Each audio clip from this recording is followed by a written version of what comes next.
하나님 아버지 은혜를 감사합니다. 고3 랩런트들에게 하나님의 말씀이 각인되고 뿌리내리고 체질되게 하옵시고 이 복음이 나의 생명, 나의 능력으로 나의 최고 가치로 붙잡아지도록 하여 주옵소서. 이것 때문에 집중하는 훈련 시간으로 인도받습니다. 땅끝까지 증인되어야 할 모든 랩런트들에게 무엇의 증인이 되어야 하는지, 어떻게 증인이 되어야 하는지에 대한 모든 답을 회복하는 시간 되게 하옵소서.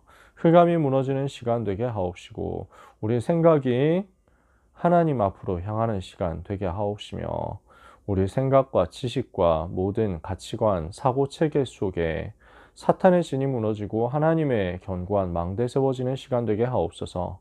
예수 그리스도의 이름으로 기도합니다. 아멘.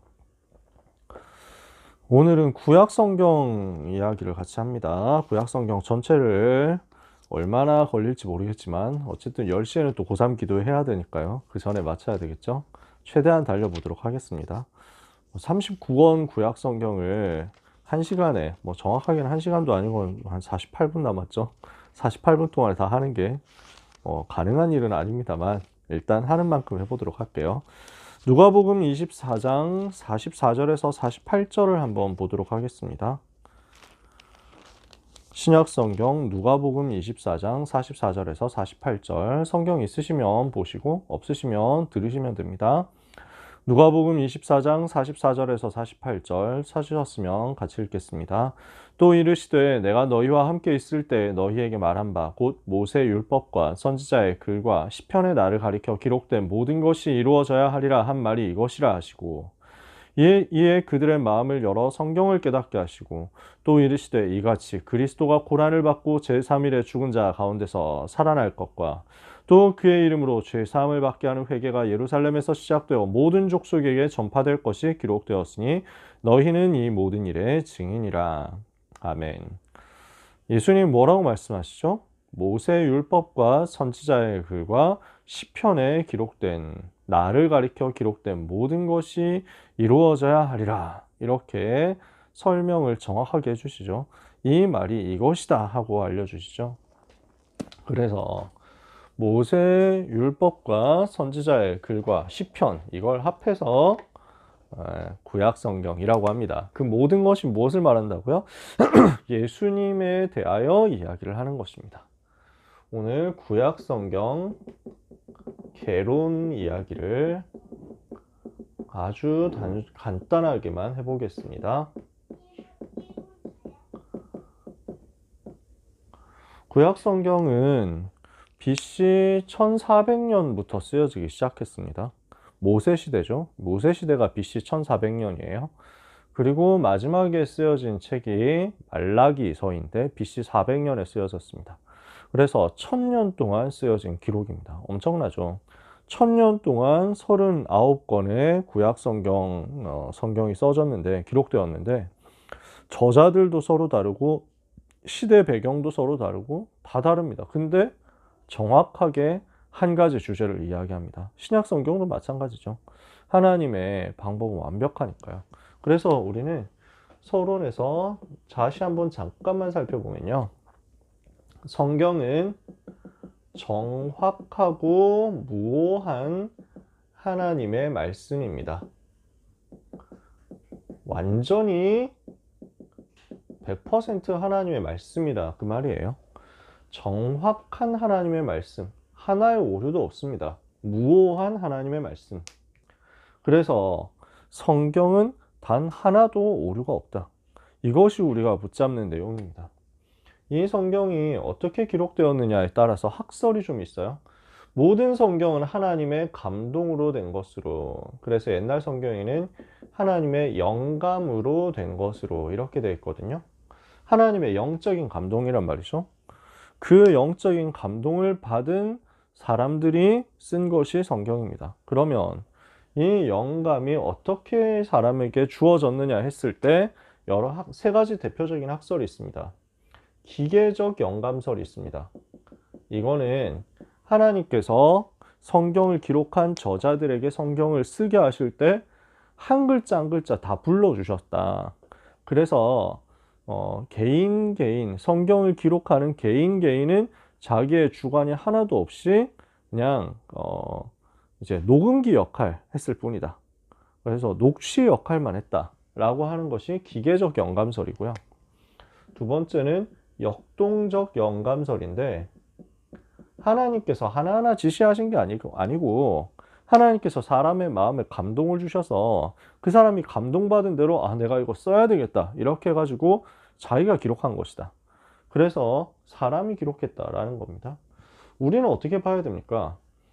역동적 영감설이라는 건 결국 성경을 쓴 건 사람이다 라는 주장이거든요. 그래서 우리는 이 부분을 받아들이지 않아요. 이 부분을 받아들일 수 없습니다.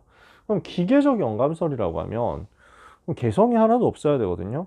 근데 성경을 보면 쓴 사람의 개성이 되게 많이 잘 나타난단 말이에요. 그래서 우리는 이렇게 이야기합니다. 유기적 영감설. 하나님께서 사람에게 감동을 주시고 어떤 특정한 사람이 성경을 기록할 수 있도록 은혜를 주시고 그 성경을 기록하는 그 모든 손 하나하나를 다 감동하시고 움직이시고 역사하셔서 성경을 쓰게 하셨기 때문에 성경 한 구절 한 구절이 빠짐없이 하나님의 감동인 건 틀림없는데, 그러나 그 사람을 단순한 타이프라이터로 사용하지 않으시고 그 사람의 인생 여정, 그 사람의 배경, 그 사람의 특징, 개성이 다 살아나도록 그렇게 기록하게 하셨다라는 거예요. 그래서 하나님께서 주신 감동을 따라서 썼으되 개인의 성품, 개인의 성향, 개인의 개성이 다 드러나도록 하나님이 쓰게 하셨다라는 것입니다. 그래서 우리는 하나님께서 사람을 사용하셔서 성경을 기록하게 하셨다는 것을 믿습니다. 그래서 이 부분을 두고 우리는 완전 영감, 또 축자 영감 이렇게 얘기합니다. 하나님께서 완전하게 한 글자 한 글자 역사하셔서 축자 영감이라는 말은 한 글자 한 글자에 하나님의 의도, 하나님의 계획이 다 들어가 있다라는 거예요. 그래서 압축되어서 한 글자 한 글자마다 하나님의 뜻이 압축되어서 다 들어가 있기 때문에 완전하게 하나님이 감동하셨다. 그 개인을 통해서요. 세 번째, 하나님의 말씀, 성경은 오류가 없습니다. 근데 원본이 오류가 없다는 거예요. 사본에는 오류가 있을 수 있습니다. 그때 당시에 있었던 하나님께서 원래 저자들을 통해서 기록하게 하셨던 그 원본에서는 당연히 오류가 하나도 없겠죠. 근데 그 원본을 지금처럼 타이핑 쳐가지고 만들어서 파일로 저장해가지고 인쇄만 계속 돌리면 되는 시대가 아니었잖아요. 다 일일이 보고 베껴서 쓰는 거예요. 사본이에요. 필사하는 과정에서 원본에는 오류가 없지만 사본에는 오류가 있는 경우들이 있을 수 있습니다. 실수할 수 있죠. 물론 그럼에도 불구하고 하나님께서 은혜 주셔서 사본으로 옮겨 적는 과정에서 일어난 실수까지도 하나님은 다 염두에 두시고, 그 어떤 실수가 있더라도 거의 그 실수가 최소화되도록 은혜를 주셨고, 그 실수가 간혹 한두 군데씩 나온다고 하더라도 이 복음의 본질이 절대로 위협받지 않도록 역사하셨어요. 그래서 어떤 경우에는 이제 성경을 옮겨 쓰는 과정에서 하나님의 계획과 맞지 않아서 어느 마을에서 사람이 어떻게 죽었다, 몇 명이 죽었다라고 했는데 4만 70명이 죽었다라고 돼 있거든요. 근데 그 마을에 4만 명 이상이 살기가 어려워요. 아주 작은 마을이기 때문에. 그러니까 옮겨 쓰는 사람도 이게 4만 명은 아닌 것 같은데 하고, 근데 앞에 베껴 쓸 때 4만이 있었기 때문에 이렇게 되어 있습니다. 괄호 치고 4만 70명 이렇게 되어 있습니다. 아마도 70명이었을 것 같은데 중간에 어떤 실수가 있었기 때문에 그랬었던 것 같아요. 하지만 그게 큰 오류가 되진 않습니다. 거기에서 몇 명이 죽었느냐, 이것 가지고 복음이 없어지고 복음이 약화되지 않는다는 거예요. 어떤 경우에는 옛날에는 큰아들이 막내 아들이 인도를 받고 큰아들이 인도를 못 받았다 그랬는데, 나중에 보니까 큰아들이 인도를 받았고 막내 아들이 인도를 못 받았다, 이런 식으로 돼 있어요. 그래서 첫째와 둘째 이제 순서가 바뀐 거, 이런 것들이 있을 수 있어요. 근데 그거 중요한 게 아니라는 거예요. 예수님께서 비유를 드실 때 첫째 둘째 얘기를 하셨던 거니까. 그래서 여러분이 이 부분을 염두에 두시면서 하나님께서 주신 말씀의 본질적 오류는 없다라는 것 감사로 누려야 되겠고요. 번역본을 여러 가지로 참고해야 되겠습니다. 그래서 헬라어, 히브리어, 원어를 보면은 감사하죠. 근데 우리가 원어를 다 전문인처럼 공부를 할 수는 없거든요. 그래서 궁금하면 요즘에는 인터넷으로 다 찾아볼 수 있습니다. 이 부분에 대한 원어가 어떻게 되어 있냐, 히브리서 4장에 대한 원어가 어떻게 되어 있냐, 이런 거 들어가 보면 헬라어, 히브리서 4장 이렇게 쳐보면 거의 대부분 나옵니다. 한국어 사이트가 있기도 하고 없는 경우에도 영어로 다 되어 있기 때문에 감사하게도 성경을 원어로 보고자 하는 사람들이 원어를 잘 모른다 하더라도 충분히 연구할 수 있는 시스템이 되었습니다. 진짜 좋은 시대죠. 그런 부분을 활용하시면 되고요. 번역본을 잘 보시되 참고는 많이 해야 됩니다. 여러 가지 번역본. 그래서 히브리어 구약 성경이죠. 그 다음에 헬라어 원본을 그러니까 헬라어로 히브리어로 된 사본을 볼 수 있으면 좋고요. 그 다음에 이 부분을 가지고 이제 번역본이 여러 가지 나오잖아요.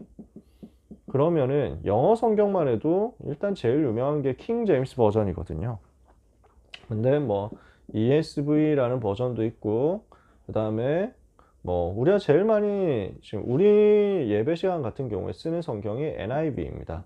New International Version 이런 것들 되게 많은 버전들이 있습니다.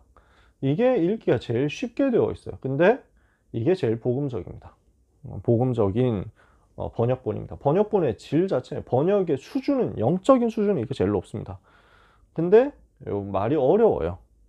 그래서 우리는 주로 NIV를 씁니다. 읽기가 너무 쉬우니까 잘 되어 있거든요. 저는 NIV를 미국에서 많이 쓰는 줄 알았더니 미국 사람들도, 영미권 사람들도 아직 킹 제임스 버전을 제일 많이 쓴대요. 그래서 제가 이거 알기 전까지는 우리말 성경도 너무 어려운데 이거 좀 언제 이거 새 번역을 해야 되는데 진짜 복음 가진 새 번역이 나올 수 있을까 이걸 고민을 했었는데, 요거 알고 나니까 그래, 그러면 지금 있는 우리 굉장히 고풍스러운 옛날 말투인 개역 개정판 우리가 쓰는 성경으로 충분하겠구나 라는 생각을 하게 되었어요. 한국어 성경에도 우리가 개역 한글판 쓰다가 개역 개정판 이렇게 넘어가고, 지금 우리가 쓰고 있는 게 요거거든요. 개역 개정판. 근데 새 번역이 있고, 현대인의 성경이 있고, 쉬운말 성경, 우리말 성경, 많습니다. 바른 성경, 등등 해가지고 되게 많이 있어요. 여러 가지 번역본의 성경이 있습니다. 그래서 우리는 주로 우리가 쓰고 있는 가장 한국교회 제일 많이 쓰고 있는 이 성경 보면 되고요. 필요할 때 다른 버전들을 참고해가지고 보면 됩니다. 근데 참고하면서 주의를 조금 해야 됩니다. 왜냐하면 왜 새로운 번역본이 나오느냐 하면 자꾸 사본이 발견이 되거든요. 원본은 없어졌고 알 수가 없죠. 그쵸? 원본이 사본이 되고 사본을 다 베껴 쓰고 이렇게 하는 과정입니다. 그러니까 사본, 고고학이 발달되면서 옛날 사본들이 더 발견이 되는 거예요. 원본은 당연히 우리가 알 수가 없고 사본들이 발견되는데, 예를 들어서 우리가 킹 제임스 버전 때 썼던 사본 같은 경우는 AD 800년 정도에 기록된 것으로 추정되는 사본들입니다. 왜냐하면 소문자로 기록되어 있거든요. 근데 요즘 최근에 발견된 사본이 AD 한 200년, 300년 이런 데까지 올라가는 사본들이 있습니다. 왜 이게 오래된 사본이냐 하는 걸 알 수 있냐면 대문자로 된 사본이거든요. 알파벳 소문자가 나오는 게 다음 시대입니다. 뒷시대예요. 그러니까 시대가 흘러가면서 읽기 편하라고 대소문자 구분을 했는데, 옛날에는 대문자밖에 없던 시대니까 대문자 사본이면 훨씬 더 오래됐겠죠. 그래서 고고학이 발달하면서 이런 구석구석 숨겨졌던 사본들이 더 발견되니까 번역을 수정을 하고 그 다음에 말투도 바꾸고 이렇게 합니다. 그래서 사본학 자체는 발달하면서 이제 원어를 구성하는데 더 도움이 되고 있지만, 원본에 가까운 본문을 구성하는 데는 더 도움이 되고 있지만, 근데 반대로 그 히브리어 헬라어를 번역하는 사람들의 영적인 상태가 복음이 약화되고 있다는 것은 또 주의를 해야 됩니다. 그래서 번역본으로 갈수록 사본학으로서 점점 발전하는 건 있으나 참고는 하되, 그러나 복음의 원색적인 부분은 갈수록 약화됩니다. 킹제임스 버전 성경을 번역을 했던 분들은 이제 영어로 번역을 한 사람들이죠. 이 사람들은 칼빈, 베자 이런 분들의 제자였어요. 녹스, 베자 이런 분들의 제자였거든요. 그러니까 종교개혁을 생을 걸고 했던 사람들, 오직 그리스도 말고 다른 거 말하면 안 된다고 생을 걸었던 사람들이었어요. 그러니까 이 사람들이 그런 중심을 가지고 단어 하나하나를 번역할 때마다 기도하면서 했거든요. 근데 시대가 흘러가면서 그게 약화된단 말이에요. 점점 약화돼요. 앞으로 어디까지 약화되겠냐면, 사본은 발달했다고 치지만 복음이 없어지는데 어느 정도 없어지느냐. 왜 하나님 아버지라고 해야 되냐. 하나님 아버지 또는 어머니라고 하자. 성차별하면 안 된다. 이런 데까지 가는 거예요. 실제로 그런 번역본들이 나오고 있거든요. 그래서 그런 부분들을 참고하면 됩니다. 자, 서론이 너무 길었습니다. 오늘 해야 될 말이 많은데 성경을 이렇게 보시면 되겠고요. 그러면 구약 성경을 크게 네 종류로 나눌 수 있습니다. 첫 번째는 모세오경입니다. 모세가 기록한 5권의 성경이죠. 창세기, 출애굽기, 레위기, 민수기, 신명기입니다. 그 뒤에 역사서, 그 다음에 시가서, 그 다음에 선지서 이렇게 있습니다. 네 종류예요. 그러면 창세기부터 봅시다. 창세기는 우리가 많이 들어봐서 알지만 창조, 타락, 홍수, 그리고 바벨탑이라는 네 사건, 그리고 아브라함, 이삭, 야곱, 요셉이라는 네 인물을 중심으로 뭘 설명합니까? 복음을 설명하는 거예요. 인간의 문제와 해답이 무엇인지를 설명합니다. 그래서 문제가 어디서 시작되었고 하나님의 해답을 어떻게 주셨는지를 설명하면서 이 복음이 어떻게 흐르기 시작하는지 이 부분을 알려주는 책입니다. 출애굽기는 빨리빨리 지나가 볼게요. 최대한 빨리 지나가야 돼요. 양의 피 바를 때 해방되는 것을 설명하죠. 하나님의 백성이 이스라엘 백성이 노예가 되었죠. 어디에서 노예됐습니까? 애굽에서. 누구의 노예가 됐습니까? 바로의. 그러니까 이스라엘이 우리를 말하는 거고, 우리가 세상 가운데서 사탄의 종 노릇하고 있었는데 언제 해방됐습니까? 양의 피 바를 때. 오직 그리스도로 피 바를 때만 해방된다는 겁니다. 그래서 복음 붙잡을 때 해방된다는 것과 그 복음 붙잡은 하나님의 백성으로서 하나님과 하나님의 백성이 언약을 체결하고 하나님의 자녀의 관계가 형성되는 것을 말합니다. 그러면서 앞부분에는 해방된 내용을 우리가 잘 알고 있는 그 내용을 설명하고요. 홍해까지 갈랐죠? 그러니까 다시는 과거로 돌아가지 못해요. 멸망으로 못 돌아갑니다. 그럼 이제 광야길 가는 가운데 시내산 도착해서 뭘 합니까? 하나님과 계약을 맺습니다. 언약을 맺습니다.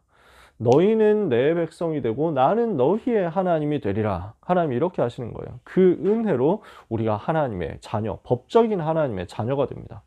이렇게 되면서 이제부터는 어떻게 합니까? 해방받은 하나님의 자녀, 구원받고 이제 하나님의 자녀된 하나님의 백성이 복음을 계속 깨달아라. 그래서 절기를 알려주시고 성막과 성막 속에 있는 언약궤를 비롯한 모든 성물들을 통해서 복음을 설명하게 하시는 거죠. 레위기입니다. 레위기에서 핵심이 되는 것은 예배입니다. 예배를 통해서 하나님을 만나고 예배를 통해서 하나님을 누리고 예배를 통해서 복음 체험해라 이거예요. 피제사를 통해서 복음 체험해라. 날마다 복음 체험해라. 이 예배를 통해서 하나님의 거룩을 누려라.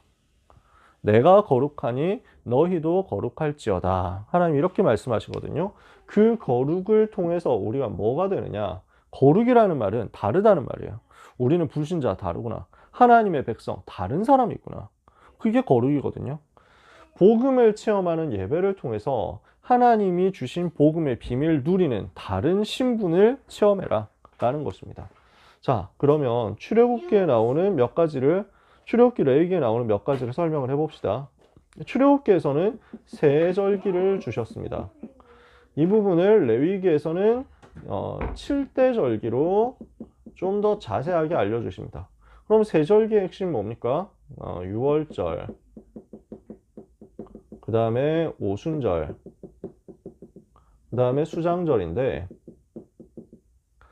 6월절 절기는 셋으로 나눕니다. 첫 번째 유월절, 두 번째 무교절, 세 번째 초실절입니다.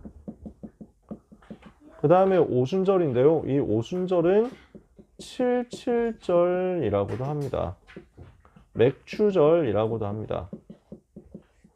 그 다음에 수장절은 또 셋으로 나누는데 나팔절이 있습니다. 그 다음에 대속죄일이 있습니다. 그리고 수장절 있습니다. 요 수장절을 다른 말로는 초막절, 장막절이라고도 합니다. 그래서 요 일곱 절기는 전부 복음을 설명합니다. 유월절은 양의 피를 바른 그날 해방된 거고요. 무교절은 양의 피 바른 하나님 백성들이 이제 애굽에서 나오면서 급하게 나오니까 무교병을 먹고 바로 출발한 거예요. 그래서 누룩 없는 빵, 무교병을 먹는 겁니다. 그 속에도 의미가 다 들어 있습니다. 하나님이 그러면서 절기를 7개로 설명하실 때 그 다음날 첫 번째 안식 후 첫날에 초실절 첫 번째 이삭을 찾아서 하나님께 경배드려라, 예배드려라, 제물로 드려라 라고 하셨습니다. 오순절은 6월절에서 50일이 지났다는 얘기입니다. 그동안 광야길에서 하나님께서 지키시고 인도하시고 보호하신 것을 감사로 누리는 겁니다. 이러고 나서 이제 가을이 됩니다. 그래서 요 봄, 그 다음에 여름, 그 다음에 요 가을, 요 정도 계절입니다. 그러면 초여름쯤이 오순절이 되고요, 보통. 그래서 보리를 거두는 절기하고도 맞기 때문에 77이라는 말은 49니까요. 49일 다음 날이 오순, 50일 되는 날입니다. 그리고 추수해서 창고에 저장하는 것인데 나팔을 크게 불어서 이제 추수 시기가 되었고 하나님께 감사할 때가 되었고 한 해를 마무리할 때가 되었다라고 알려주는 겁니다. 그리고 하루 동안 완전히 이스라엘 모든 백성들의 죄를 가지고 대제사장이 하나님 앞에 나아가서 속죄하는 날, 대속죄일이고요. 그리고 수장절, 이제 창고에 거둬들이고 감사하고 장막, 초막을 쳐놓고 거기서 거하면서 하나님의 은혜를 감사하는 겁니다. 그럼 이 7가지는 뭘 말합니까? 6월절은 예수 그리스도 십자가에서 피 흘리신 예수 그리스도, 죽으시고 무덤에 장사 지낸 바 되신 그리스도, 부활의 첫 열매, 초실이 되신 그리스도, 승천하시고 성령으로 우리에게 임하시고 역사하신 그 하나님의 섭리, 성령을 보내신 예수 그리스도, 그 다음에 재림주로 오시고 심판주가 되셔서 마침내 영원한 영화를 우리 하나님의 백성에게 주실 예수 그리스도. 그래서 지금 구원의 흐름을 요 7대 절기 속에 하나님께서 알려주신 겁니다. 그 중에서 우리는 6월절, 오순절, 수장절이라는 세 절기를 가지고 그리스도, 그 다음에 성령 충만 받고 세계복음하는 거죠. 하나님 나라. 이렇게 우리가 정리를 해서 누리는 거죠. 이게 세 절기예요. 자, 출애굽기에서 나오는 지금 중요한 내용들을 간단하게 얘기를 해보는 겁니다. 그래서 출애굽기에 또 10가지 계명을 비롯한 중요한 계명들이 있잖아요. 구약에는 613가지나 되는 율법이 있다고 합니다. 우리가 뭐 다 제가 세본 건 아니고 학자들이 세본 건데 그 대표적인 게 10가지 계명이잖아요. 이게 출애굽기 나와 있죠. 그럼 10계명이 뭡니까? 하나님을 사랑해라 라는 것입니다. 나 외에 다른 신을 내게 있게 하지 마라. 우상 숭배하지 마라. 우상 만들지 말고 섬기지 마라. 내 여호와 이름 망령되 일컫지 마라. 안식일을 기억하여 거룩하게 지켜라. 하나님을 사랑하고 하나님을 누리라는 거죠. 그 다음에 인간 사랑하고 인간 살리라는 겁니다. 부모를 공경하라, 살인하지 마라, 간음하지 마라, 도둑질하지 마라, 그 다음에 이웃을 위하여 거짓 증언하지 마라, 그 다음에 탐내지 마라. 그래서 하나님을 사랑하고 예배 성공하고 현장 가서 복음 전해서 생명 살려라 이거예요. 그래서 하나님을 사랑하고 이웃을 사랑해라. 예수님께서 이렇게 요약을 해주신 거잖아요. 마음을 다하고 힘을 다하고 목숨을 다해서 내 뜻을 다해서 하나님을 여호와를 사랑해라 이거예요. 이걸 설명합니다. 자, 성막입니다. 성막은 동쪽으로 이렇게 나 있습니다. 문이 이렇게 하나 있어요. 동쪽입니다. 동서남북에 세 지파씩 12지파가 전부 이렇게 진을 칩니다. 성막 중심으로 모든 백성의 삶이 이렇게 구성이 되도록 한 거죠. 들어가면 번제단이 있습니다. 그래서 여기서 피제사 드리는 거죠. 물두멍이 있습니다. 여기에서 손을 씻는 것인데 이것은 우리가 정결하게 되었다, 거룩하게 되었다, 죄 용서 받았다라는 거죠. 그리스도께서 우리를 위해서 피 흘리신 결과 우리는 깨끗하게 되었습니다. 이제 하나님 앞에 나아갈 수 있습니다. 이게 뜰이에요. 그 다음에 여기에 지성소가 있고 지극히 거룩한 장소, 성소가 있습니다. 거룩한 장소, 지극히 거룩한 곳, 거룩한 곳. 그러면 여기에 성소에 뭐가 있습니까? 진설병을 올려놓는 떡상이 있습니다. 빵을 올려놓는 거죠. 하나님이 우리에게 주신 생명의 말씀 붙잡아라. 분향단이 있습니다. 하나님께 향을 올려드리는 것인데 우리의 성도의 기도죠. 그 다음에 등잔대가 있습니다. 이것은 빛을 비추는 겁니다. 복음 전하고 전 세계에 빛을 밝히는, 재앙 막는 전도운동 얘기하는 거죠. 이 안에 언약궤가 들어있습니다. 언약궤 안에 뭐가 있습니까? 언약궤 안에 10계명의 돌비가 들어있고요. 만나를 담은 항아리가 있고요. 아론의 쌍난 지팡이가 있습니다. 말씀으로 오신 그리스도, 우리의 생명 되신 그리스도, 부활하신 그리스도, 그리스도를 말하는 거죠. 더 자세한 내용들 다 있지만 지금 벌써 시간이 다 가가지고. 그 다음에 여기 뚜껑을 이렇게 만들었습니다. 이 뚜껑을 시은좌, 시은소라고 합니다. 그래서 이 뚜껑, 여기 언약궤 뚜껑에 이렇게 만들어 놓고 이제 천사들이 그룹이 이렇게 숙이고 그 위에 하나님께서 좌정하시는 것을 볼 수 있도록 이렇게 만든 겁니다.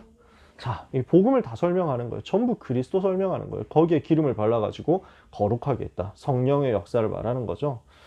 레위기에는 5가지 제사가 나옵니다. 그래서 번제, 그 다음에 소제, 화목제, 속죄제, 속건제. 그러면 요 5가지 제사는, 번제는 원죄를 해결하는 근본 복음을 말하는 거고요. 감사 회복하는 것이 소제. 그리고 화목제는 중보하는 거. 그 다음에 속죄제는 정확한 게 아니에요. 지금 제가 요것만 말하는 건 아닙니다. 근데 아주 핵심적인 부분만 지금 알기 쉽게 설명하려고 하는 겁니다. 속죄제는, 그래서 속죄제와 속건제는 자범죄에 대해서입니다. 이걸 가지고 하나님 앞에, 그 다음에 요건 기도 제목을 담아서 요렇게 드리는 제사, 헌금이고 예물입니다. 그래서 매일 해야 되는 거 번제. 그럼 여기는 반드시 피제사 들어갑니다. 이것도 다 피 흘려서 드리는 거지만 특히 번제 매일 드려야 된다. 복음 매일 체험하라는 거예요. 요걸 드리는 방법이 4가지가 있습니다. 5가지 제사를 드리는 4가지 방법이 화제, 불 태워서 드리는 거고요. 그 다음에 요제, 흔들어서 올려 드리는 거고요. 거제, 손을 높이 들어서 올려 드리는 거고요. 전제, 포도주를 부어서 드리는 겁니다. 그래서 각각의 의미가 또 뭘 말하느냐 있지만 여기서 지금 시간이 다 가가지고요.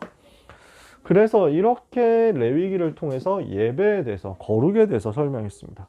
민수기는 광야길 가는 가운데 복음을 체험하고 하나님의 보호를 체험해서 우리의 숫자, 백성들의 숫자가 줄어들지 않도록 하나님이 역사하셨구나. 40년 광야길 갑니다. 그 중에 수많은 불신앙이 있었습니다. 수많은 실패가 있었습니다. 하나님은 용서하시고 살리시고 보호하셨습니다. 그리고 복음을 그 속에서 체험하게 하셨습니다. 숫자가 줄어들지 않았어요. 인구조사해 보니까. 마지막 신명기입니다. 신명이라는 말은 거듭 명령입니다. 다시 한번 다시 언약을 전달하고 정리해서 각인되고 뿌리 내리고 체질되도록 만들어서 가나안 땅 들어가게 하는 거죠. 들어갈 준비를 하는 렘넌트 대회를 한 겁니다. 이게 신명기입니다. 2번째 이제 역사서입니다.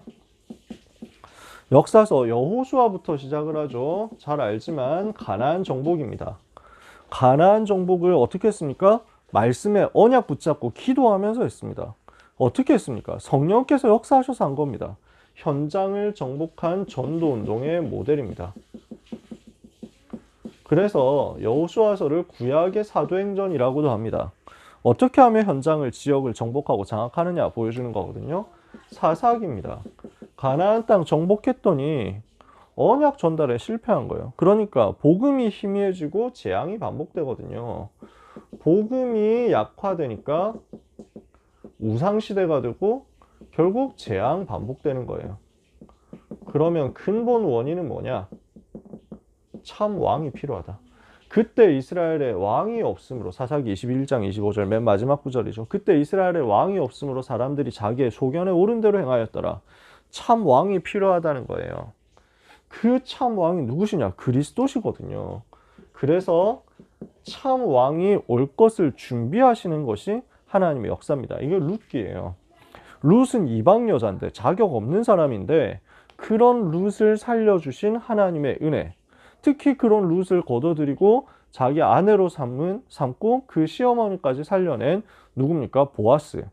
그러니까 보아스 같은 그리스도께서 룻과 같은 나를 구원하시고 살려내셨구나, 이걸 설명하는 거예요. 그러면서 이 보아스와 룻의 결혼해서 오벳이 태어나고, 오벳에게서 이새가 태어나고, 이새에게서 다윗이 태어나잖아요. 그러니까 하나님께서 참 왕을 준비해 나가시는 여정이 이렇게 만들어졌다라는 겁니다. 사무엘상입니다. 사무엘상은 누구 나옵니까? 블레셋 재앙 시대, 블레셋 재앙을 막은 한 사람, 사무엘이 나오죠. 세 사람입니다. 사무엘이 나오고 미스바 운동이 일어나서 온 이스라엘 하나님께로 돌아 우상 박았잖아요. 근데 이스라엘 백성들이 또 왕을 찾죠. 그래서 사울 왕을 세우는데, 사울 왕이 처음엔 좋았는데 나중에 가니까 무너졌죠. 왜죠? 내가 주인 되었으니까. 그러니까 하나님이 다른 사람을 세우시죠. 렘넌트 다윗. 내가 주인 된 사울과 하나님을 지극히 사랑한 하나님이 직접 세우신 다윗. 그러니까 하나님이 어떤 사람 쓰시느냐 하는 것을 보여주는 겁니다. 그러면 사무엘 하부터 역대하까지, 사무엘하, 열왕기상하, 역대상하는 뭘 말합니까? 이스라엘의 역사입니다. 이제 왕국 시대의 역사예요. 왕정 시대의 역사. 다윗부터 시드기야 때까지의 역사입니다. 복음을 붙잡을 때 어떤 일이 일어났느냐? 성전 운동이 일어나고, 또 나라가 회복되고 부강해졌는데, 전 세계 복음 전하라고. 근데 그게 복음이 또 희미해지는 거예요. 그러니까 우상시대 되어버리거든요. 우상 섬기니까 재앙 올 수밖에 없죠. 결국 강대국에 의해서 멸망당하는 겁니다. 강대국 살려야 되는데 강대국 살리지 못하고 오히려 강대국이 만드는 우상에 빠져버리니까 멸망당하더라. 하나님은 그때 또 남은 자를 준비하신 겁니다. 에스라, 느헤미야, 에스더. 요 세 권의 성경은 포로 이후에 일어난 성전 회복과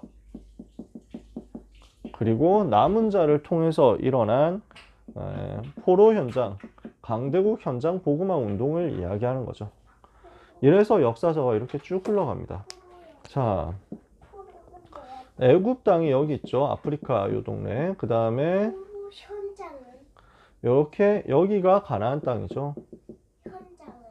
그래서 여기가 갈릴리 호수, 그 다음에 여기가 요단강, 여기가 사해바다, 이렇습니다. 여기가 시내반도인데, 학설, 전통적인 학설에 따르면 애굽에서 출애굽해서 이쪽으로 홍해를 건너서 여기 시내산에 와서 언약을 받았고, 언약 체결하고, 그 다음에 광야 통과해서 여기 그 가데스 바네아에서 불신앙해가지고 이 광야를 40년 동안 돌다가 이제 요렇게 해서 요단을 건너서 가나안 정복한다라고 보고요. 요즘 나오는 학설들 중에서는 요렇게 홍해를 건넜다라고 합니다. 그리고 시내산이 여기 사우디아라비아 지역에 시내산이 있는 것이다 라고 주장합니다. 뭔가 그림은 이쪽이 더 예쁘긴 합니다. 아직 그러나 이게 소수설입니다. 최근에 나온 소수설. 이렇게 해서 광야 통과해서 가나안 땅 들어갔다라는 거고요. 그 가나안 땅 정복했는데 요 이스라엘이 이제 여기에서 사방으로 강대국에 둘러싸여 있죠. 그래서 고난 많이 당합니다. 그러면 여기 이스라엘 나라가 이쪽에는 블레셋이 있습니다. 그 다음에 이쪽에는 여전한 강대국인 애굽이 있습니다. 이쪽에 아람이 있고요. 이쪽에 아수르가 아주 거대한 세력. 여기 바벨론. 그 다음에 여기가 바사, 페르시아입니다. 이렇게 해가지고 옵니다. 여기는 에돔과 모압이라는 또 조그마한 나라들이 이스라엘 계속 공격합니다. 그 와중에 이스라엘은 복음 회복했을 때는 아주 강력해져서 이 주변 나라들의 영향을 끼치는 나라가 되었는데 복음 놓치니까 희미해지면서 남북으로 갈라졌습니다. 북이스라엘과 남유다인데 북이스라엘에는 하나님을 섬기는 제대로 된 왕이 하나도 안 나왔어요. 그러니까 재앙 만날 수밖에 없었어요. 그러나 그때 하나님이 여기서 남은 자를 준비하셨죠. 어떤 남은 자입니까? 엘리야, 엘리사 같은 선지자. 이 선지자의 시대로서 북이스라엘을 겨우겨우 살린 겁니다. 여기서 복음이 끊어지지 않도록 하고 그 복음의 흐름이 또 남쪽으로 같이 영향 끼치게 됩니다. 남유다에서는 복음 가진 사람이 그래도 복음 가진 임금이 조금씩은 나왔습니다. 한 3분의 1 정도 복음 가진 임금이 있었습니다. 임금이 복음을 회복했을 때 유다 나라는 회복이 되고 임금이 복음 놓치고 전 백성이 우상 숭배할 때 유다 나라는 멸망으로 빠집니다. 결국 유다 나라는 중요한 중요한 복음 깨달은 사람들이 몇 명 있었음에도 불구하고 결국 하나님을 배반하는 것을 또 선택합니다. 그래서 이스라엘은 먼저 아수르에게 망하고요. 그 다음 BC 722년이죠. 남유다 나라는 바벨론에 의해서 586년, BC 586년에 망합니다. 이렇게 해서 포로로 끌려갔다가 여기에서 바사 나라가 들어와서 이사야 선지자 예언대로 바벨론 나라를 멸망시키고 바사 나라 고레스 왕의 명령으로 이스라엘 백성은 포로에서 돌아와서 유대 땅으로 돌아오고 성전을 여기서 회복하게 됩니다. 그래서 성전을 회복하는 그 시대에 일어났던 이야기들이 에스라서에 기록되어 있습니다. 그리고 바사 나라에서 에스더가 어떻게 왕비로서 응답받고 민족을 살렸느냐 하는 이야기가 있고요. 그 다음에 느헤미야와 에스라는 같은 사람인데 같은 시대 사람이에요. 그 에스더 다음 시대의 인물들입니다. 느헤미야, 에스라는요. 그래서 회복한 이 성전에서 이제 복음 그러니까 여기서 실제 복음을 회복하고 하나님의 말씀을 회복하도록 이렇게 메시지를 전달하고 언약을 전달하고 그래서 복음 놓치지 말라고 이렇게 시스템을 새로 세우는 것이 느헤미야, 에스라 시대입니다. 느헤미야는 예루살렘에 성벽을 세우죠. 그리고 에스라는 거기에서 말씀을 전달하고요. 자, 역사서를 아주 간단하게 좀 중요한 소중한 사람들 소개하고 싶은 분들 많지만 시간 없어서 안 합니다. 나중에 여러분 읽어보시면 돼요. 시가서입니다. 시편이에요. 근데 욥기 먼저 나옵니다. 종교가 아닌 복음 붙잡아라 하는 거예요. 종교 붙잡지 말고 사람들은 다 종교 얘기하거든요. 그러니까 문제 오면은 자기가 잘못해가지고 온 것처럼 생각하거든요. 그래서 하나님의 섭리는 종교가 아니라 복음에 있다. 복음 깨닫는 게 하나님의 계획이다라는 거예요. 그러면서 반드시 영적 사실을 알아야 된다. 욥이 피제사 열심히 드렸지만 피제사 왜 드려야 되는지 잘 몰랐어요. 피제사의 주인공이 그리스도라는 사실을 욥이 나중에 이 고난 속에서 깨닫습니다. 그러면서 욥이 나중에 보게 되는 게 뭡니까? 마귀가 활동하는구나. 사탄이 활동하는구나. 이걸 보는 거예요. 이걸 봤을 때 하나님께서 모든 문을 열어주시고 회복시키시는 거죠. 그래서 귀로 듣기만 했는데 이제는 실제로 보는 거예요. 그게 복음을 보게 만드는 하나님의 섭리였습니다. 시편은 150편 되는 중요한 작품들입니다. 복음 누리는 작품인데 복음 누린 것을 작품으로 남긴 것들인데 이게 찬양이 되고 찬송이 되었습니다. 하나님을 높이는 거죠. 그리고 오실 메시아를 바라본 겁니다. 그래서 시편에는 메시아 예언들이 많이 있습니다. 이렇게 했더니 굉장한 치유의 역사가 일어나고 그 다음에 흑암이 꺾이는 일들이 막 벌어집니다. 천사가 동원되고 흑암 꺾이는 일들이 벌어지는 겁니다. 그게 시편. 지금도 찬양할 때 이런 일이 벌어지죠. 잠언 무슨 내용입니까? 지혜가 뭐냐? 라는 것인데 결국 지혜는 뭐예요? 참된 지혜는 그리스도라는 겁니다. 그래서 나를 사랑하는 자들이 나의 사랑을 입으며 나를 간절히 찾는 자가 나를 만날 것이니라 라고 기록되어 있습니다. 잠언에는요. 그러면 지혜가 소리 높여 부르짖느니라 하는데 지혜가 막 외친다는 거예요. 나를 사랑하는 자들은 나의 사랑을 입게 될 것이다. 나를 간절히 찾으면 나를 만나게 될 것이다. 그 지혜, 나는 누구냐? 결국 지혜와 지식의 보화가 그 안에 다 감춰져 있는 그리스도를 말하는 거예요. 그래서 그리스도가 참된 지혜예요. 그리스도 알고 하나님을 만나는 것이 참된 지혜다. 전도서 그리스도 놓치니까 어떻게 됩니까? 허무에 빠질 수밖에 없다. 복음 없는 인생은 허무, 실패로 끝날 수밖에 없으니까 허무에 빠지지 않고 실패에 빠지지 않으려면 청년의 때 창조주 하나님을 기억해라. 모든 일에 시간표 있으니까 시간표 놓치지 말고 복음 붙잡아라 라는 것입니다. 그게 전도자가 하는 이야기입니다. 아가서는 뭘 얘기합니까? 신랑 되신 그리스도께서 자격 없는 나를 신부로 맞아주시고 끝까지 사랑하셔서 책임지시는 그 이야기입니다. 그래서 신랑 되신 그리스도께서 신부된 나, 교회를 사랑하시고 살려내시고 끝까지 지키시는 것. 그 과정이 나타나 있는 게 아가서입니다. 선지서입니다. 선지서는 크게 두 종류로 나눌 수 있는데 대선지서가 있습니다. 그러면 이 대선지서는 어떤 내용이냐?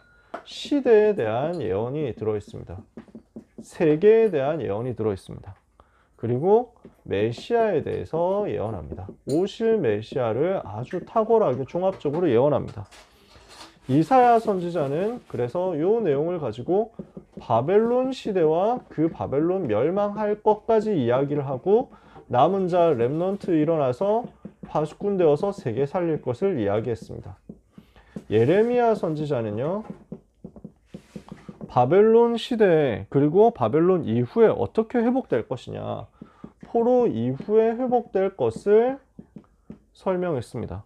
그것을 두고 지금 포로된 백성들이 무엇을 해야 되느냐 미션을 전달합니다. 굉장한 애통함 속에서요. 그래서 예레미야 애가가 같이 들어있습니다. 이스라엘 나라 멸망한 때거든요. 이사야 선지자가 메시지를 하던 때는 멸망 앞으로 할 것이다 라는 건데 예레미야 선지자가 메시지 할 때는 지금 멸망했거든요. 곧 멸망해요. 멸망 안 한다고 우리는 괜찮다고 막 뻐기고 뭐 버티고 우리는 안 망할 거야 뭐 이렇게 하고 있는데 하나님은 망하게 하시거든요. 그것을 계속 예언하다가 실제 멸망이 오고 그 멸망당한 현장을 향해서 예레미야 선지자가 너무 슬퍼하면서 애통해하면서 그러나 그 이후에 하나님이 하실 일을 믿음으로 고백하는 거예요. 그게 예레미야 애가입니다. 에스겔 선지자는 포로된 백성들이 포로 현장에서 무엇을 붙잡아야 되느냐를 설명했습니다. 에스겔은 포로된 세대거든요. 2차 포로로 끌려간 사람입니다. 1차 포로로 끌려간 사람이 3번에 걸쳐서 바벨론이 이스라엘을 유다 백성들을 포로로 끌고 가요. 그래서 1차 때가 이제 다니엘이 끌려갔을 때, 2차 때가 에스겔이 끌려갑니다. 3차 때가 남은 완전 유다 나라 멸망하고 시드기야 임금이 눈 뽑혀가지고 끌려갔을 때 그때입니다. 그래서 에스겔은 포로 현장에 있는 하나님의 백성들이 렘넌트들이 어떻게 복음 붙잡아야 되느냐, 파수꾼 운동해라, 말씀 운동해라. 그래서 이 말씀 회복될 때 모든 것 회복될 것이다. 결국 미래 살아날 것이다 하는 것을 소망으로 줍니다. 다니엘서는요, 지금이 다니엘서가 기록된 때가 페르시아 때거든요. 바벨론 시대와 페르시아 시대, 그리고 그 이후에 어떻게 될 것이냐, 세계가 어떻게 될 것인지를 쭉 설명합니다. 너무 놀랍게도 다니엘은 바벨론 시대 그 이후에 일어날 바사, 페르시아 시대 이걸 미리 봤습니다. 느부갓네살 왕한테 알려주죠. 그리고 페르시아 시대 초반을 살았습니다. 그 페르시아 시대 이후에 알렉산더 왕의 시대가 되고 그 알렉산더의 헬라 제국 이후에 제국이 분열되어 가지고 4개 나라가 이 지역을 이제 분할해서 통치하고 싸우게 될 것과 로마 시대가 일어날 것이고 그 로마 시대에 메시아 오실 것이다 라는 것까지 설명했습니다. 그 메시아 그리스도께서 오시고 그 복음이 로마를 정복하게 될 것이다 라는 것까지 썼고요. 마지막 때 어떻게 될 것이냐, 세계복음화되는 미래까지 쭉 설명한 겁니다. 세계복음화의 그날까지 설명을 하는 게 12장밖에 안 되지만 다니엘서 안에 다 들어있습니다. 그러니까 엄청난 시대를 두고 다니엘이 예언을 한 거죠. 두 번째, 소선지서입니다. 왜 대선지서, 소선지서 이렇게 하느냐? 1차적으로는 분량입니다. 양이 많고 적고예요. 그래서 양이 많으니까 대선지서, 양이 적으니까 소선지서, 짧습니다. 소선지서는. 그러면서 소선지서의 특징은 한 가지 주제를 중심으로 해가지고 직접적으로 설명을 하고 있습니다. 그래서 호세아서는요, 호세아서도 여러분 읽어보시면 너무 좋은데 하나님이 우리를 얼마나 사랑하시느냐라는 것을, 하나님이 우리를 요엘 선지자는 성령께서 임하실 것이다. 지금 고난의 시대, 지금 재난의 시대, 재앙의 시대지만, 그러나 우리가 복음 붙잡으면 하나님께서 우리에게 성령을 부으실 것이고, 그 성령 임하실 때 세계 살리고 남은 자 일어나게 될 것이다 라는 것을 설명했습니다.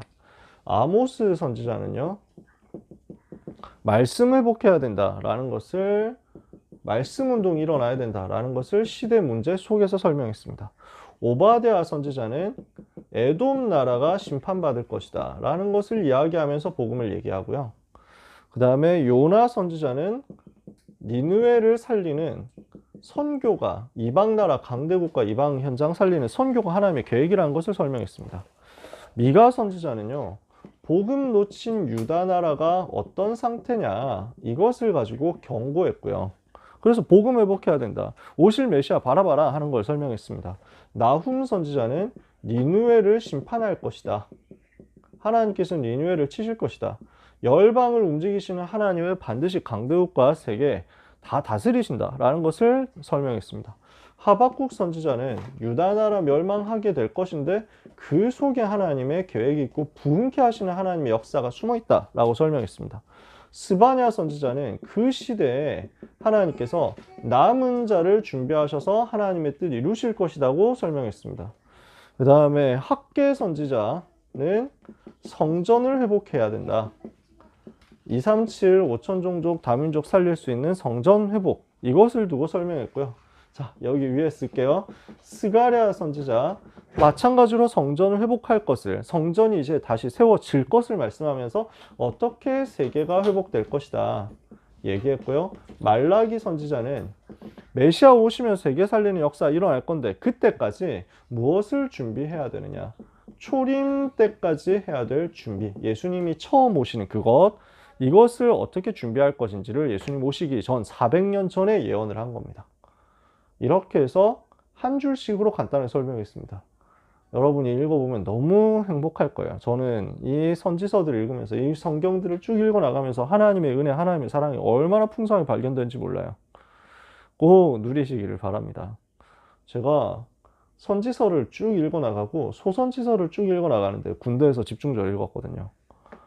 그동안 평소에 시간이 없어가지고 많이 못 봤던 성경들 이때 집중적으로 읽었는데 얼마나 복음이 풍성한지 모르겠어요. 얼마나 그리스도가 풍성한지, 얼마나 하나님의 뜻이, 하나님의 위로, 하나님의 은혜, 하나님의 평강이 충만한지 여러분들이 눈으로 직접 확인해 보시기를 바랍니다.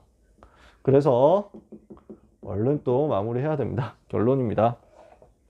여러분, 구약 성경에는 메시아의 예언이 충만합니다.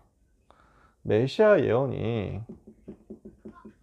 메시아가 어떤 분이다, 어떻게 올 것이다, 어떻게 죽으실 것이다, 어떻게 부활하실 것이다, 다 예언되어 있고요. 그 다음에 이것을 설명하는 사건들이 많이 있습니다. 노뱀 사건이라든지, 반석에서 물이 나오는 사건이라든지, 도피성이라든지, 이런 시스템들, 이런 것들이 전부 복음을 은유하는 거예요. 그래서 구약 성경 보면서 자꾸 여러분들이 복음을 발견하게 되시기를 바랍니다. 두 번째, 구약의 역사를 보면 뭐가 자꾸 나오느냐? 재앙의 흐름이 나옵니다. 반복되는 재앙의 흐름을 알고, 특히 우상이 있거든요. 그러니까 반드시 영적 싸움 해야 됩니다. 그래서 여기에 대해서 영적인 눈을 열어야 됩니다. 그래서 해석할 때 절대적으로 육신적으로 해석하지 말고 영적으로 해석해야 돼요. 사건을 볼 때. 그러니까 육신적으로 보니까 뭐 자꾸 죽이라고 하고, 뭐 자꾸 뭐 돌로 치라고 하고, 뭐 이렇게밖에 안 보이거든요. 아니에요. 영적인 일이에요. 하나님이, 선하신 하나님이 왜 이렇게 하셨느냐? 영적인 것을 봐라. 그 속에 세계복음화가 들어있습니다. 구약 성경도 전부 세계복음화의 이야기입니다. 이 일을 위해서 하나님이 전도자를 세우시는데 남은 자를 부르셔서 주역으로 세우십니다. 그 성경에는 계속 남은 자 얘기가 나와요. 이걸 영어로 찾아보면 렘넌트라는 단어로 써 있을 거예요. 이렇게 활용해 보세요. 구약 성경 39권의 방대한 양을 아주 짧게 정리를 해봤습니다. 생각이 뭐 이렇게 49분 지나가는 것 같네요. 여러분, 성경이 얼마나 복된 책인지, 이 성경이 얼마나 완벽한 하나님의 선물인지를 여러분들이 정말로 체험하게 되시길 바랍니다. 첫날 우리가 신학이란 뭐냐 얘기했죠. 둘째 날에 조직 신학이 뭐냐 얘기했죠. 결국 뭐였어요? 복음 메시지였죠. 전부 복음 얘기였어요. 그 다음에 오늘 구약 성경 얘기했습니다. 그리스도 얘기예요. 내일 마지막 얘기는 밤 10시에 할게요. 내일 금요심야 있으니까. 그래서 여러분 시간을 그렇게 기억해 주시고, 라이브 참여 못 하시면 나중에 영상 다 올려드릴 거니까 보시면 되고, 그래서 내일 이야기는 신약 성경입니다. 신약 성경을 어떻게 읽어야 되는지, 그리고 이 신약 성경의 주제가 뭔지, 아, 그리스도 세계복음화 이거구나 하고 여러분이 또 확인하고 감사회복하게 되기를 바랍니다. 질문이 있으신가요? 없으시면 이제 바로 고3 기도해야 되니까 네, 기도하고 마치도록 하겠습니다. 하나님 감사합니다. 우리 사랑하는 랩런트들, 대학과 세계 살릴 증인으로서, 전도자로서 하나님의 은혜, 하나님의 인도, 하나님의 섭리, 하나님의 역사 반드시 체험하게 하옵소서. 주의 천사 보내주옵소서. 사탄 권세는 결박시켜 주옵소서. 하나님의 나라를 400대학, 2만대학과 직장 산업 전문 현장에 증거하게 하여 주옵소서. 이 일 때문에 하나님이 우리에게 주신 말씀의 소중함을 알고 성경 66권 속에서 하나님의 은혜를 충만하게 누리게 하여 주옵소서. 사랑하는 랩런트들의 모든 여정을 237 5천 종족 살리는 그때까지의 모든 미래를 우리 주님의 손에 부탁하오며 예수 그리스도 이름으로 기도합니다. 아멘.